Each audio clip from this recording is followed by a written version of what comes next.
Olá, Prof. Citadiner, bem-vindo! Nesse vídeo nós vamos entender um pouco como é que o jogo Citadino Cyber pode influenciar o desenvolvimento e a promoção de competências, olhando, claro, para a BNCC e para todos os desafios que nós temos. O Citadino Cyber, esse nosso jogo, você sabe, ele trabalha temáticas de cidadania digital. A ideia é justamente que, além do letramento digital para que nossos estudantes aprendam a utilizar ferramentas e tecnologia digital, eles tenham consciência de como utilizar, como agir, como ser mais responsável e também como se proteger de todas as possíveis situações que podem vir aqui a afetá-los no seu aspecto emocional, com situações de violência, por exemplo, que infelizmente têm sido cada vez mais comuns no cotidiano das nossas crianças e adolescentes. É por isso que nesse vídeo aqui nós vamos conversar um pouquinho sobre como que você pode embasar a escolha, a utilização do jogo Citadino Cyber aí no seu dia a dia na escola. Bom, para isso vou convidar você para a gente utilizar aqui Thinking Routines, ou as chamadas rotinas de pensamento. Vou lhe fazer algumas perguntas para conduzir a sua reflexão. Você pode inclusive ir pausando esse vídeo a cada pergunta e fazer anotações. Então já pega papel e caneta para acompanhar e ajudar a criar e ampliar novas formas de utilizar a Citadino aí no contexto da sua escola, do seu colégio. Muito bem.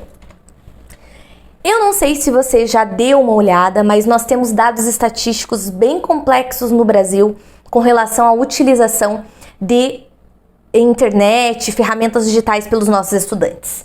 Nós temos aí dados que apontam que 15% das nossas crianças e adolescentes já se depararam com conteúdos sexuais nas redes. 21% das crianças entrevistadas que têm entre 9 a 17 anos, crianças e adolescentes entrevistados, dizem que já se encontraram com pessoas estranhas, pessoalmente se encontraram com pessoas estranhas que só conheceram pela internet. E ainda, 22% dessas crianças relatam que já sofreram algum tipo de abuso ou violência utilizando a internet. São dados muito preocupantes e nós precisamos sim criar ambientes para falar sobre isso em nossa escola, com os alunos, com as famílias, com toda a comunidade escolar. E aqui coloco algumas reflexões para você. Os dados que eu acabei de falar lhe despertam quais reflexões sobre esse tema de cidadania digital? Ser um cidadão, uma cidadã no mundo digital.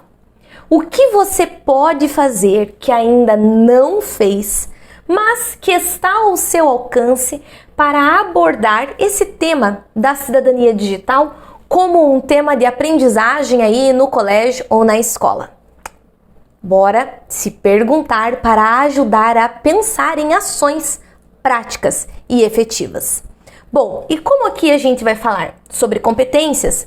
Nós já sabemos que lá na BNCC temos um rol de indicadores, de competências que estão lá previstos e dependendo da tua área de atuação, estão mais focados. O fato é que já nas competências gerais da BNCC a gente tem lá claramente previstas a questão do letramento para a cultura midiática, do uso responsável e seguro de internet, de tecnologias digitais. Isso já estão nas competências básicas para todas as áreas, independentemente de qual disciplina que você trabalha com seus estudantes ou se você trabalha por projetos ou em atividades que são multidisciplinares ou interdisciplinares.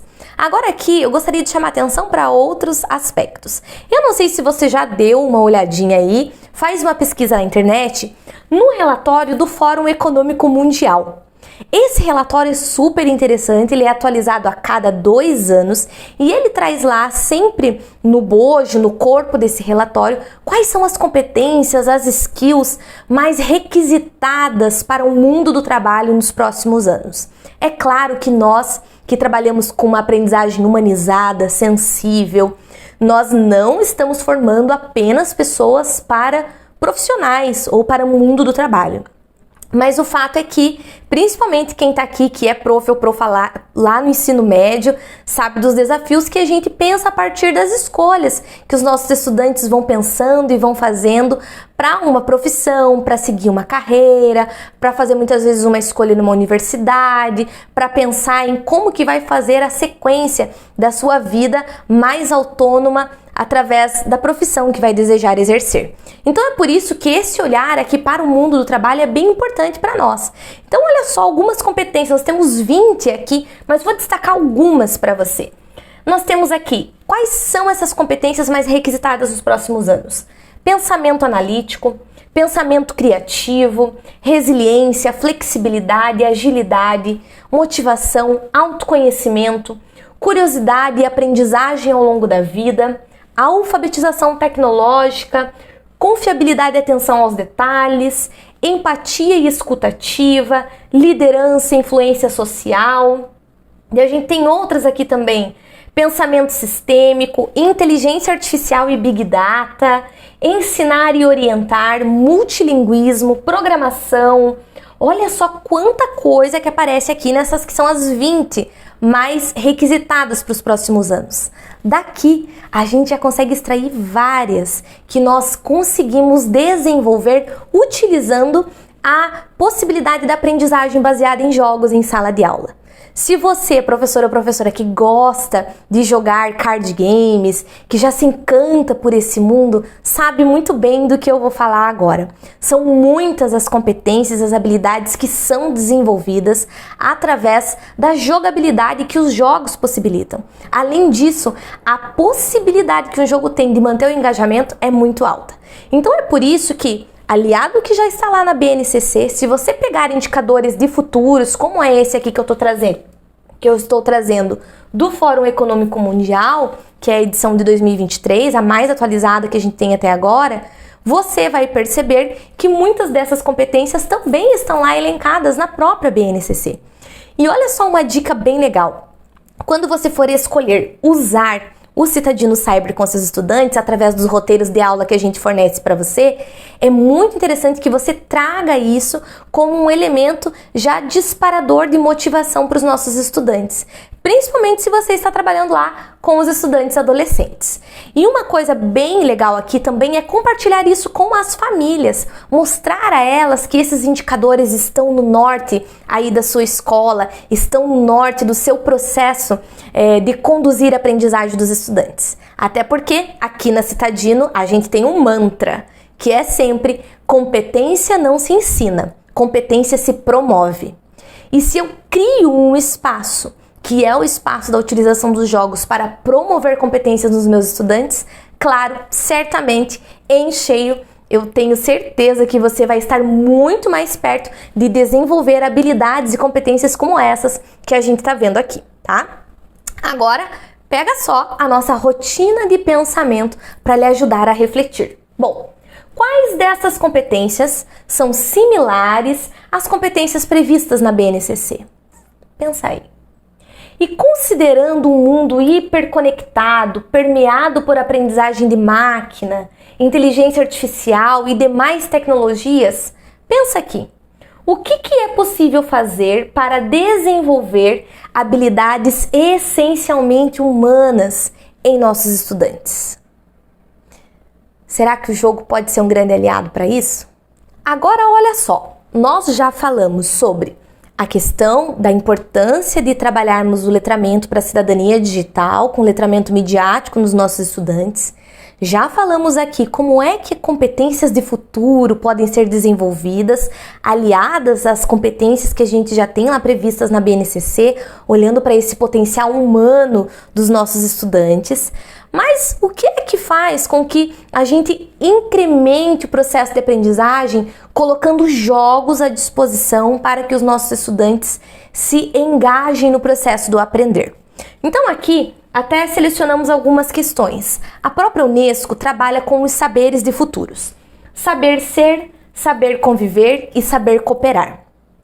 Quando a gente utiliza os jogos, e se você já está utilizando na sua sala de aula, sabe bem do que eu estou falando, os alunos começam a agir, tomar decisões, trabalhar com dilemas. Será que eu coopero? Será que eu não coopero? Eu vou ajudar? Não vou ajudar? Começam a gerar conflitos, gerenciar conflitos. Tudo isso entra nesses saberes para que eles possam desenvolver isso. E ainda, trabalhando aqui o conceito de Shirley e Hargreaves, que tem um livro muito interessante que se chama 5 Caminhos para o Engajamento. Nesse livro ele diz o seguinte: necessariamente a aprendizagem ela vai acontecer em 3 etapas. Primeiro, nossos estudantes precisam de um motivo para agir. Uma motivação, que não é a reprovação pela avaliação, não é isso. É um motivo pessoal de querer aprender sobre aquilo, de desejar entender aquilo, de ter curiosidade, de ser investigativo, que é o que nós chamamos de motivo intrínseco, que é do próprio sujeito aprendiz. Essa é a primeira fase. Depois disso, nessa primeira fase, nós temos daí então o engajamento, porque esse sujeito motivado para aprender necessariamente vai engajar. Só que esse processo de engajamento depende muito de nós, de criarmos uma organização didática, uma sequência que mantenha esses estudantes engajados. Para só daí, com o engajamento, que eu tenha efetivamente a aprendizagem. Sem motivação, sem engajamento, não conseguimos falar em aprendizagem. Então, olha só, professor, professora que está aqui, nós, Citadiners, muito atentos e atentas nesse processo. É claro que acreditamos que o jogo é uma estratégia fundamental para você. Primeiro, despertar a motivação intrínseca, porque os estudantes vão querer saber mais, vão se interessar pelos personagens, pelas narrativas. Segundo, o jogo tem um alto potencial de manter engajamento. Você sabe que aqui nos nossos roteiros de aulas a gente não fica só no jogo. A gente mostra ainda várias outras metodologias ativas para você aplicar no pós-jogo e ainda metodologias que você nem joga o jogo, mas você utiliza só as nossas cartinhas, os nossos personagens como elementos para manter o engajamento aí nas suas estratégias didáticas. Para só daí, então, que eu possa gerar uma verdadeira aprendizagem dos nossos alunos e alunas. Então, se você acredita que realmente o jogo pode manter esse engajamento, vem com a gente, aplica aí os nossos roteiros de aulas com suas turmas e conta para nós como é que foi esse processo da motivação, do engajamento e então quais aprendizagens você conseguiu verificar que foram geradas nesse processo. Nós queremos saber tudo o que está acontecendo aí na sua sala de aula, hein, Prof. Citadiner? E aqui nós ficamos em mais um momento de formação que nós trabalhamos aqui na nossa Citadino Academy para que você, professor, professora, domine muito além da aprendizagem baseada em jogos, mas seja um educador de futuros para os seus alunos e alunas, que a sua escola seja uma escola de excelência para receber as famílias e os estudantes que estão por aí aprendendo cada vez mais sobre cidadania digital. Fica com a gente, segue as nossas trilhas, acessa os nossos roteiros de aulas e qualquer coisa, manda um recadinho que nós estamos aqui juntos e juntas. Afinal, para nós, aqui da Citadino, o futuro é coletivo.